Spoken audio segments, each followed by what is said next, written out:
Welcome back. Continuing with the process creation. In the last session, we have seen context switch and the different states of processes, how switching takes place between processes. So those things we have already discussed in the previous session. So continuing further, the process can be created using some of the functionalities. We'll see that particular part. So parent process create children processes, which in turn create other processes, forming a tree of processes. When we say parent process, so it's nothing but inheriting the property from the parent process. So when parent process create children process, same characteristics of the parent process will continue further with the child process as well, and the child process again may create another set of processes and so on. So this is something like a tree structure. So this is also possible. Generally, process identified and managed via a process identifier or PID. So when we say a process has been created, so by the children or by any other means, so that is inheriting the property from its parent. So now, whenever a process has been created, it is allotted with the process identifier, that is PID. So resource can be shared. Parent and children share all resources as it is an inheritance property as well. So whatever the resource shared by the parent, same resources are shared by the children also, child process also. So that's why parent and children share all processes. Then children share subset of parents' resources. Children share subset of parents' resources. Parent and child share no resources. These are the three possibilities we may have when coming to the resource sharing. So when the process has been created, so whatever the process has been created, it may share the resources as its parent, or children may share some part of the parent's resources, or on the other hand, parent and child won't share any resources. So these are the three possibilities. We'll see an example also. And when coming to the execution part, parent and children execute concurrently. Parent waits until children terminate, then only the parent may continue. So we'll see an example so that you can understand in a better manner. So when during the process creation, the address space might have been shared. So that is child duplicate of parent. The same address space can be shared by the child as well. Child has a program loaded onto it. So that is a different address space can be recorded. So with respect to Unix is concerned, so we have a fork system call. That is to create a new process. Then we use the exec system call to execute the processes. So exec system call used after a fork to replace the processes memory space with a new program. That is continue with the existing. So these are the process creation. So process may be created using fork function call or system call. Fork will create a child. So it is executed using exec command. Then once it is executed, it moves to the exit state, that is terminated. And during that particular part, parent may wait till the child's execution completes. So till the child completes its execution after the creation, the parent process will wait. That's why wait state over here. Parent will wait until the child's execution completes. Then only the parent process will resume its task. Resume the execution part. So now using fork, process can be created. New process has been created. Either it may inherit the property from the parent. So now inheriting the property is nothing but either it will share the same address space, either it will share the same resources of the parent by the child. So child process can be executed using exec command.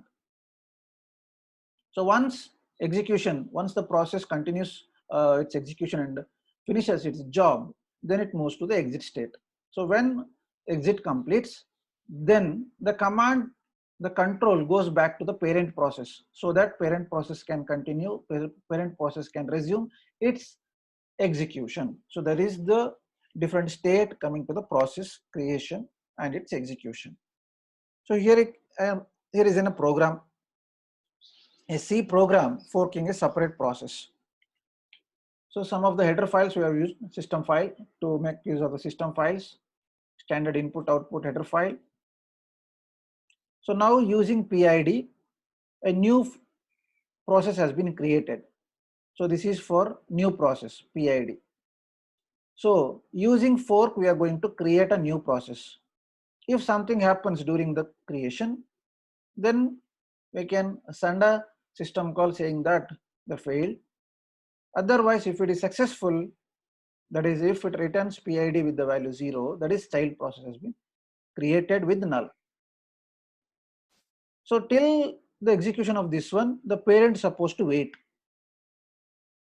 So till the child process completes its execution, then only the control goes back to the parent process and then it continues further its execution. So that is how the process works. So that is how this particular setup has been executed in this particular manner. So now here you can see a tree of processes. So as an example of Solaris, consider PID equal to 0 as a parent process. So other using init, initializing, a new process has been created by this with the PID equal to 1. Simultaneously, it will create two other processes. There is page out and file flush. So with different PIDs. PID is nothing but process identifier. Whenever a new process has been created, automatically PID will be initiated and initialized with a new set of value. So each PID is, each process can be differentiated by its PID. So PID is a unique value. So now with respect to this scheduler, 3 processes has been created: PID1, PID2, PID3. So saying that, so these 3 may share the same address space of the parent. Same resources can be shared among these 3. Now, using init, another 2 set of processes has been created. One is inetd and login with PID 140 and PID 251. So these 2 will share the address space of this particular PID1 and resources also. Next, PID 140 may create another daemon, telnet daemon, as a child process, which is having different PID, and that telnet may create another PID, and that PID again will be created with another Netscape and Emacs. Simultaneously other side. So now what we are trying to say is this particular init, a child process of this shed PID equal to 0. So this may make use of same address space of this PID 0, and it will make use of, it may make use of resources shared by this. And coming to this particular PID 140 and PID 251, so these may share the address space and resources of this one, but the PID 7776 may share the address space because of it's created by 140, but not of the 251. So that is different node part, different tree. Again, another tree is formed over here, subtree. So here is another subtree. So this is another complete different set. This is again complete different set. Under PID 251, this is under PID 140. This is how a tree process. This is what we discussed over here, like a tree structure with the process, tree of processes. Parent process create children process, which in turn create other process, forming a tree of processes. So until this particular, say for example, until this Netscape and Emacs completed its execution, then only this particular process may continue, may complete its execution. Then only this one, and the reverse dependent criteria as a tree structure. Right? This is how it works. Moving further, process termination. A process may terminate when it completes its execution. That is, process executes the last statement and asks the operating system to delete it. That is exit. So during this execution, during the termination, either it output all the data from child to parent via wait, or process resources are deallocated by operating system. These are the two possibilities. Either all the output are given back to the parent by the child, or either by surrendering all the resources, that is deallocating by the operating system. So if you go back to the previous diagram, in this case, once the child completes its execution, it will return all the output to the parent itself.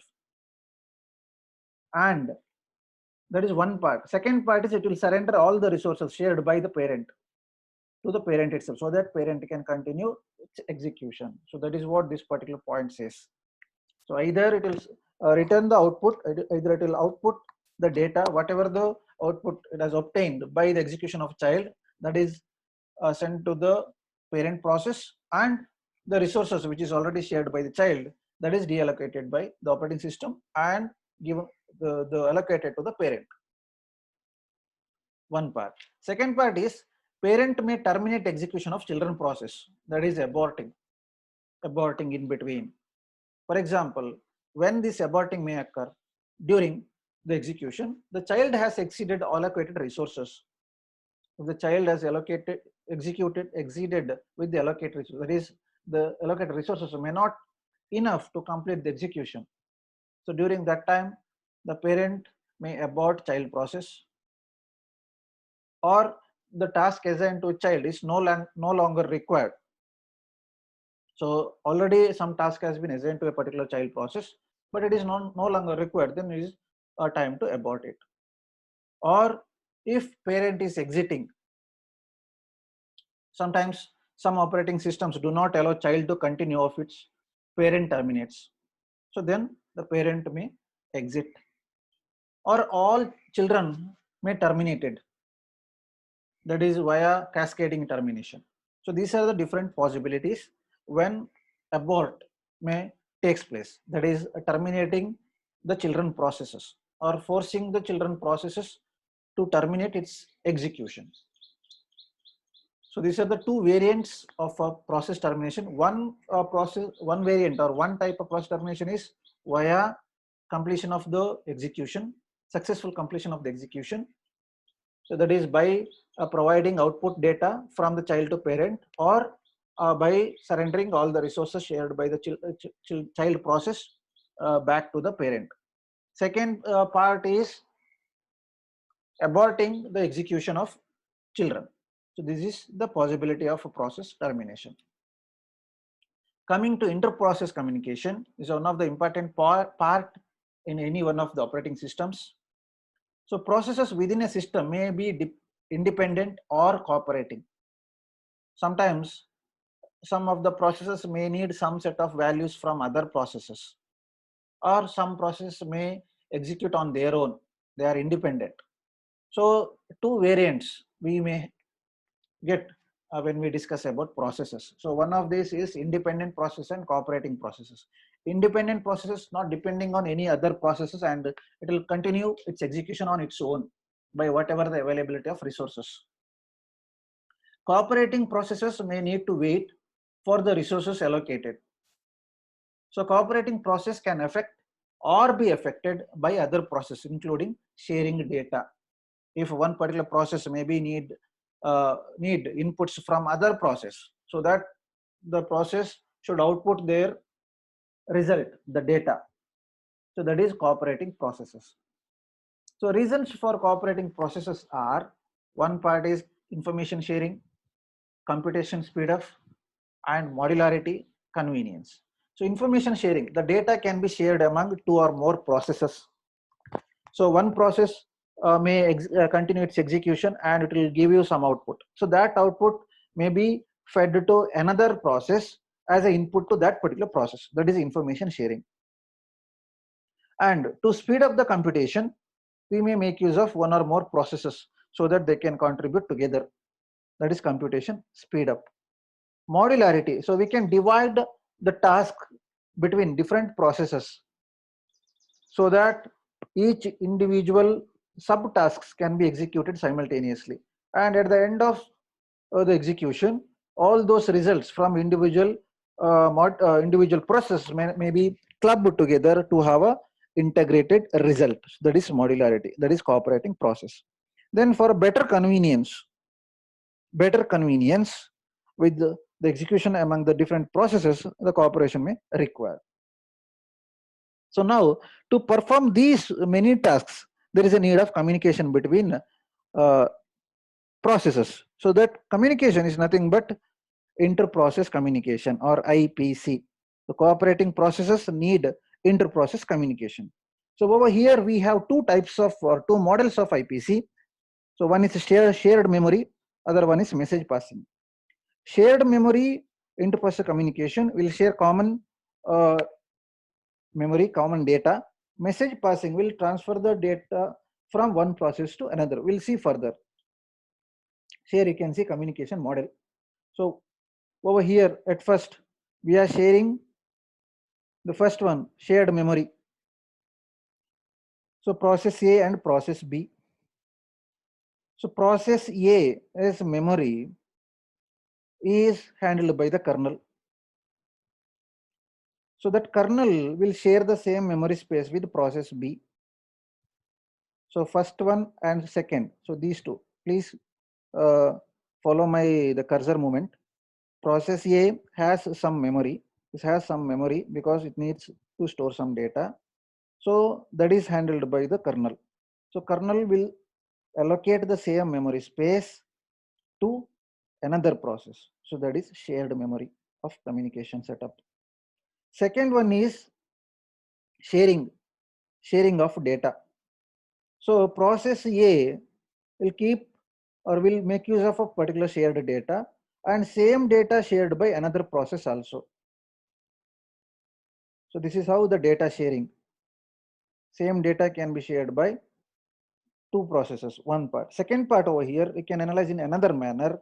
Process A, after execution of process A, it will produce some output. So that output is shared by the process B also. So that is what process sharing, shared data. So these are the two communication model. And coming to the inter-process communication setup, one is shared memory and another one is shared data. These are two possibilities in IPC. So when we say cooperating processes, so cooperating processes may involve information sharing, computation speed up, modularity and convenience. So independent process cannot affect or be affected by the execution of another process. It will continue its execution on its own. It's not at all depending on any other processes. It will keep on executing by the help of CPU and other IO devices. Cooperating processes may affect or may be affected by the execution of another process, because it will depends on the another process's result, another process's feedback also. Because if you're considering a cooperating process over here, if you consider say process B is expecting the result from process A, then only the process B may continue. So that process B's execution maybe gets affected because of the data which is the output from process A. So that is what this particular point says.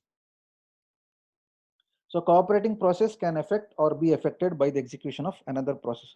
So now if you list out the different advantages over here, the information might have been shared. We can speed up the computation, can speed up the individual subtasks by assigning individual smaller tasks into individual processes. There is modularity. Then ease of execution, that is for convenience. So these are the advantages of process cooperation. Any clarification on this? Any? Okay, producer consumer problem. Over here, this is a best example for resource sharing or shared memory also. In this case, the data is passed via shared memory. So now the producer puts the data to the buffer. Producer puts the data into buffer and consumer takes out the data from the buffer. So now producer once produces something as a result. So that result is loaded into the buffer. and from that buffer, the consumer is supposed to utilize that particular data. That is what producer consumer job. So now a paradigm for cooperating process, that is producer process produces information that is consumed by a consumer process. Here we have two variants. That is whenever a producer produces some output, so that output in the form of information is shared by the consumer. So in this case, we have two types of buffers. One is unbounded buffer and bounded buffer. Unbounded buffer places no practical limit on the size of the buffer. So that is, size is not set. So that is variant. So sometimes producer may produce say 1 KB of data. Sometimes the same producer may produce 1 MB of data. So those data can be kept in the buffer. That is unbounded. Bounded buffer in the sense there is a limitation of buffer size. So it is a fixed buffer size. For each and every time, we are expecting the producer to keep fixed sized data. That is, if it is 1 KB, if you decide as 1 KB data, each and every time only 1 KB data is available in that particular, because it is the buffer size is fixed. So there is a two possibilities under this. With the bounded buffer, we can say the buffer size is fixed and the producer has to wait till the buffer is free. That means when the consumer takes the data, then only the producer may produce the data and put into the buffer. Till then, the producer is supposed to wait it. On the other hand, consumer supposed to wait until the buffer gets filled. That is another possibility. So now you can see the shared data over here. So we are defining the buffer size, that is 10. So now same buffer space is utilized for the same, that is both producer and consumer. So now shared, that is buffer size is with the fixed size, that is say 10, that is utilized. So now this is a fixed buffer size.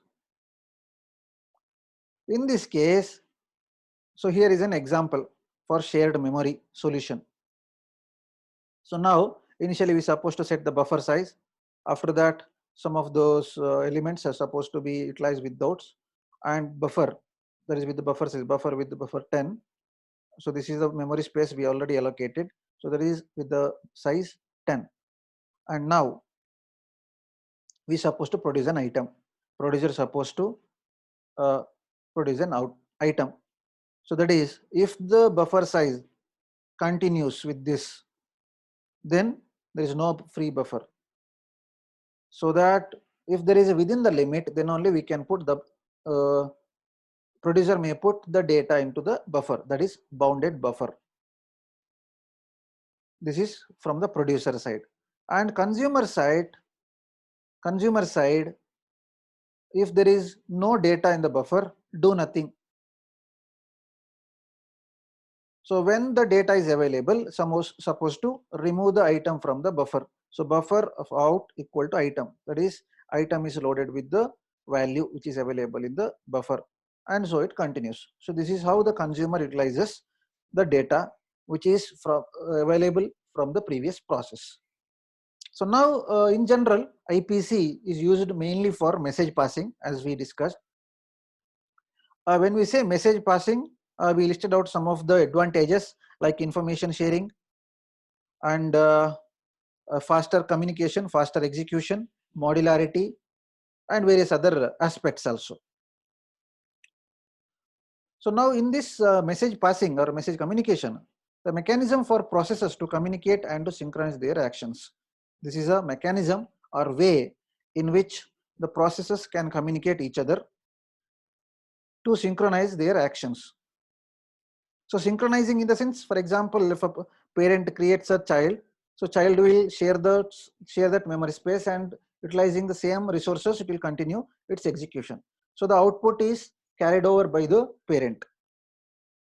So there is a communication between parent and child. So to synchronize their actions. To perform this one, we need a system, that is message system. through which the processes communicate with each other without resorting to shared variables. So to have this kind of facility, IPC provides two operations. One is send and receive. Send a message, that is message size fixed or variable. That is what we discussed in our previous session. That is either buffer size is bounded or unbounded, fixed or variable size messages. That is send and receive. So these two are the operations are provided as a facility by the inter-process communication IPC.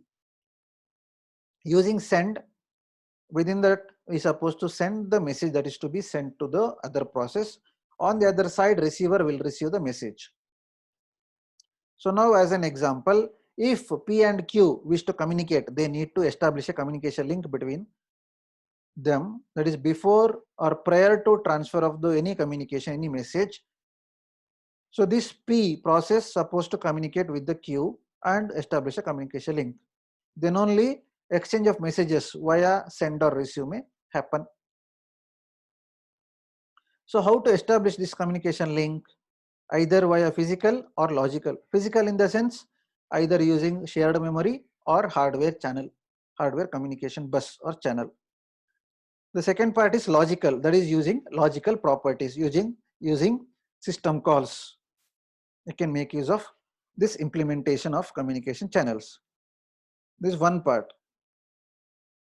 And we have indirect, this is various types of communications we have. So when we say this particular communication, so various questions we are supposed to answer. So how are links established? We can say either using physical or using logical. So how this is established? And can a link be associated with more than two processes? Can the same link can be shared between two or more processes? Or how many links can there be between every pair of communicating processes? If it is a one-way communication or two-way communication, simplex or duplex communication, then how many links are supposed to establish between sender and receiver? And what is the capacity of a link? Say for example, either you can share 1 MB file or 1 gigabyte file in the same link. What is the capacity? What is the size of the message that can accommodate fixed or variable? Whether this link is unidirectional or bidirectional. So when we answer these many queries, then it is easier to implement this IPC, inter-process communication. Right? So how to answer those? How to answer? So now these are the answers for those queries. One is direct communication. So direct communication, the process to process communication takes place direct way, in a direct manner, by establishing a proper communication link.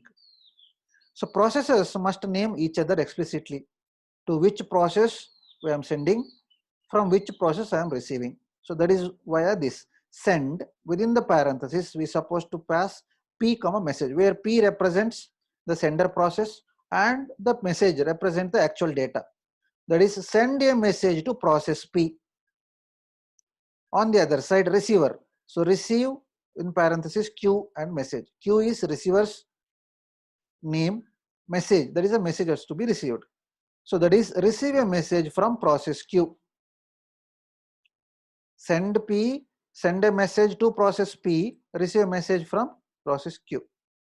So to establish, to have a clear-cut sending and receiving, we are supposed to have a proper communication link.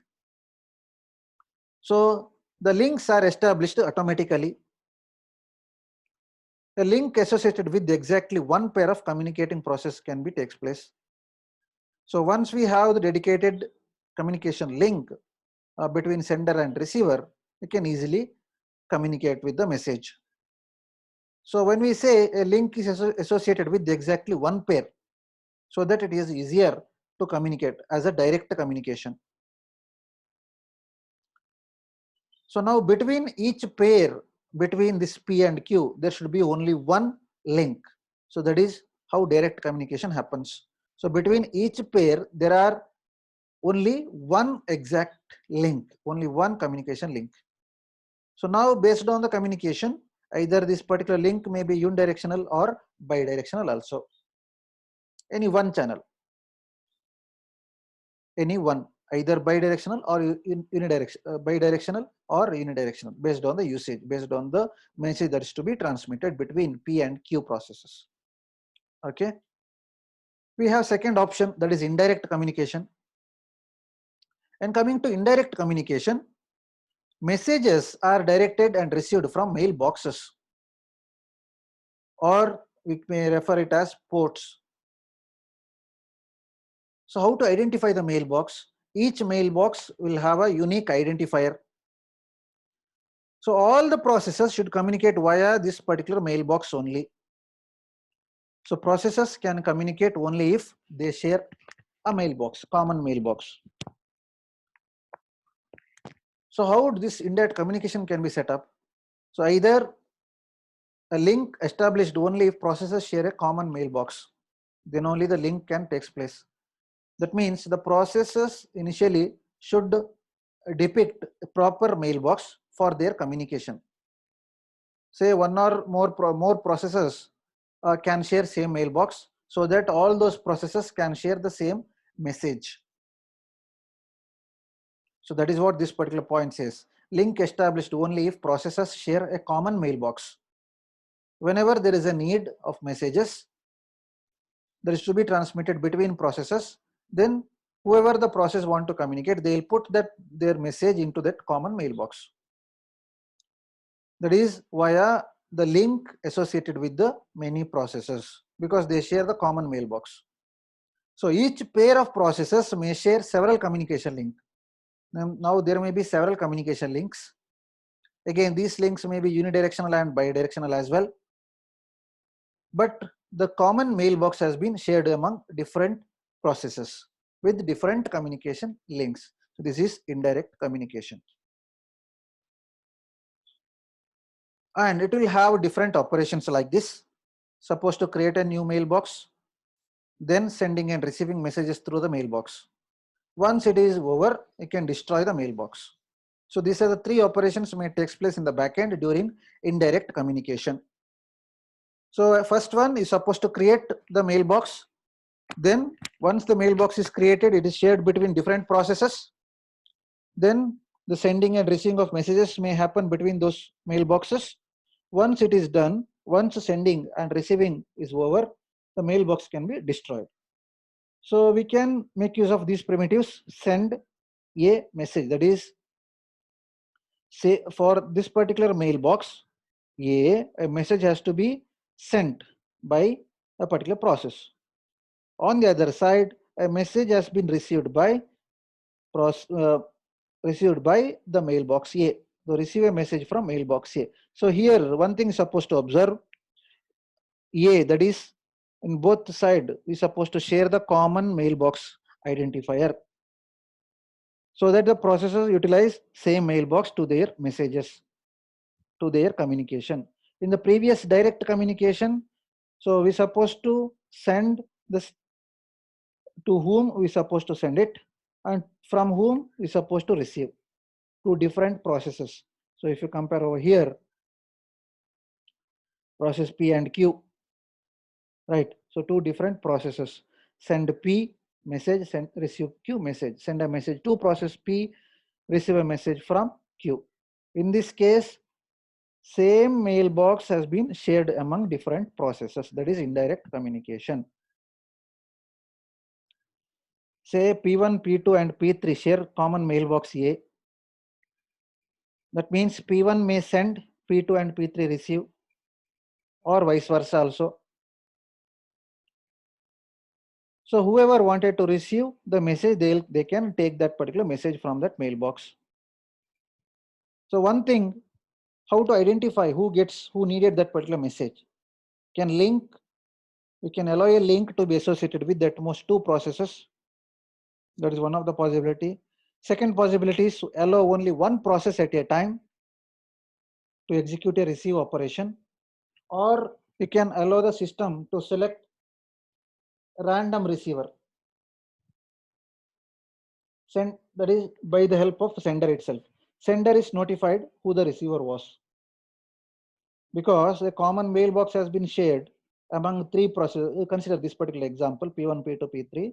So now whenever P1 sends a particular message, during that transmission, P1 itself can denote to whom, to which process it is sending the data. That is one part. Second part is a clear-cut channel, communication channel between these two processes must be already available. Then if whenever the message is put into that mailbox, by default it is sharing among P2 only. Right, so that is the one thing. Second thing is, at each time only one process can get the data from mailbox. That is second possibility. Third possibility is you can share the process name, so that if the process P1 shared with the P2 and then message, that intends the message is for P2 only. So there is a possibility with this indirect communication. Any clarification among these different communication parts? So now to have a communication, either direct or indirect, they should be synchronized. Both processes should be synchronized. So now this synchronization can be done either blocking or non-blocking. So blocking is considered as synchronous. There is blocking send, has the sender block until the message is received. Blocking receive has a receiver block until a message is available. This is something like a locking scenario. So whenever a particular process has to send data to the other process, to share the data with the other process, so during at that particular period, the sending process, whoever the sender is, the sending process is blocked until the message is received by the receive process. That is blocking send. The sender process is blocked, or it is in the waiting state. It is in the wait state, the sender. Consider P0 is sending a message to P1. So during the transmission, P0 will be in the waiting state. That is blocking send. On the other side, the asynchronous is, it will just keep on sending. There is no wait. That is asynchronous. There is no blocking or non-blocking. So blocking in the sense, whenever a particular process want to communicate with the other process, the sender process will move to the wait state. That is blocking send. On the other side, when the receiver receives the message from the sender, the receiver process will be in the waiting state. So that is blocking receive. On the other side, asynchronous, it is non-blocking only. So it will send the message and continue its work. On the other side, receive the message and continue its work. So that is just sending and continuing its execution. That is asynchronous. Then we have a buffering also. That is based on the buffer capacity. We can perform this buffer. So that is queue of messages attached to the link implemented in any one of the three ways. One is zero capacity. That means there is no specific buffer size. That means the sender must wait for receiver's turn. So whenever receiver appeared, then it handovers the message. Sender must wait for receiver. So that is zero capacity. Then we have bounded capacity. So bounded capacity in the sense, it will have a limited or finite length of messages, finite size. The sender must wait if link is full. That is, if the link is full, the sender is supposed to wait until the receiver receives. Then only the sender will put the other messages, because there is a limited size, buffer size. Then the third option is unbounded capacity. That is infinite length. They keep on updating with the data. That is, sender never wait. So it is keep on continuing with its data, keep on continuing with its communication data. So that is how the three types of messages queue can appear. So one is buffer size is 0. Sender must wait for receivers to receive the message directly. Second one is bounded capacity. A specific size of buffer is available, only limited size is available. So if the particular buffer is full, sender must wait until the receiver receives that particular, empties that particular buffer. then only the sender may put the data into the buffer. Third option is unbounded capacity, that is infinite length. Sometimes the sender may send 1 MB of data can be put into that buffer. Sometimes 1 gigabytes of data can be put into that buffer. So that is infinite length. Sender never waits. So now to perform this synchronization, we need a better synchronization options to continue with this communication. That is either direct or indirect. So we'll see that particular part in our next session. We'll take a short break. So if you have any clarification or doubt, please get back to me.